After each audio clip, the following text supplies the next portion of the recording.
அந்த தைப்பூசம் தான் நீங்க முருகனுக்காக 48 நாள் விரதம். அது எப்படின்னா நீங்க மாலை போடணும், மாலை போடக்கூடாதுன்னு எந்த ரூல்ஸும் கிடையாதுங்கம்மா. நீங்க டெய்லி முருகர் அன்னைக்கு வந்து பாக்கணும்னு கூட அவசியம் கிடையாது. 48 நாள் முருகனுக்கு அசைவம் சாப்பிடாம இருங்க, அசைவம் செய்யாம இருங்க. நல்லா கேட்டுங்க, சாப்பிடாம இருக்கிறதுக்கும் வீட்டுல செய்யாம இருக்கிறதுக்கும் நிறைய வித்தியாசம் இருக்கு.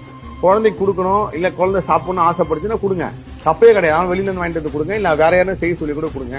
இது நம்ம மட்டும் தான் பண்றோம்னா கிடையாது, எல்லா மதத்திலும் இந்த 48 நாள் வழிபாடு இருக்கு. அப்ப இந்த முருகருக்காக இந்த 48 நாள் நீங்க எப்படி ஒன்னாலும் கொண்டாடக்கூடிய தெய்வம் தான் முருகர்.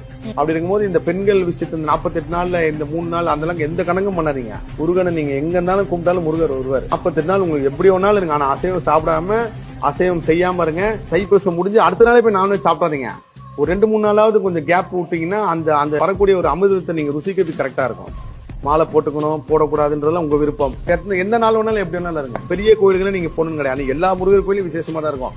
உங்க வீட்டு தெருல ஒரு முருகர் இருப்பார்ல, அந்த முருகர் குறைஞ்சபட்சம் ஒரு 10 ரூபா பால் பாக்கெட் கூட வாங்கி கொடுங்க. வசதி இருந்தா உங்களால முடிஞ்சது பால் வாங்கி கொடுங்க. ஏன்னா இந்த கலியுகத்துல நம்ம கண்கண்ட தெய்வமா பாக்குறது பசுமார். வசதி இருக்கிறோம், என்ன அபிஷேகம் பண்ணுங்க, ராஜாலங்காரத்தை சாத்துங்க, இல்ல முருகருக்கு நெய்வேத்தியம் பண்ணுங்க, எது வேணாலும் வேண்டிக்கிங்க, என்ன வேணாலும் பண்ணுங்க. ஆனா இந்த 48 நாள் இருங்க, கண்டிப்பா உங்க வாழ்க்கை மாறும்.